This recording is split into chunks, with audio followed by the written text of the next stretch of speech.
విశ్వవిఖ్యాత నట సార్వభౌముడు ఎన్టీఆర్ జీవితంలోని పలు అంశాలను ఆవిష్కరిస్తూ ప్రముఖ దర్శకుడు రామ్ గోపాల్ వర్మ రూపొందిస్తున్న చిత్రం లక్ష్మీస్ ఎన్టీఆర్.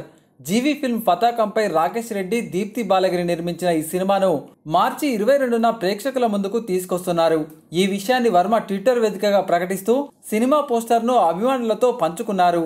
అన్ని కార్యక్రమాలు పూర్తి చేసుకున్న లక్ష్మీస్ ఎన్టీఆర్ను ప్రపంచవ్యాప్తంగా అత్యధిక థియేటర్లో విడుదల చేస్తున్నట్లు గతంలో వర్మ ప్రకటించారు. కాగా ఈ సినిమా పంపిణీ హక్కులు ఎవరికీ ఇవ్వలేదని, సామాజిక మాధ్యమాల్లో జరుగుతున్న ప్రచారం అవాస్తవమని స్పష్టం చేశారు. లక్ష్మీస్ ఎన్టీఆర్ సినిమాకు సంబంధించి గమనిక: ఈ సినిమా డిస్ట్రిబ్యూటర్ హక్కులు ఎవరికీ భారీ ఖరీదుకు అమ్ముకోలేదు. కొనుక్కున్నారని వస్తున్న వార్తల్లో నిజం లేదు.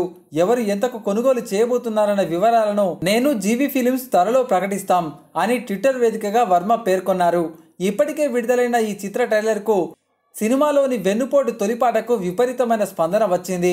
చంద్రబాబు, ఎన్టీఆర్ మధ్య అసలు రహస్యాలను, వాస్తవాలను బయటపెడతానంటున్న వర్మ లక్ష్మీస్ ఎన్టీఆర్ చిత్రంపై ఉత్కంఠ నెలకొన్న ఈ సందర్భంలో లక్ష్మీస్ ఎన్టీఆర్ చూడాలంటే మార్చి 22న చూడాల్సిందే.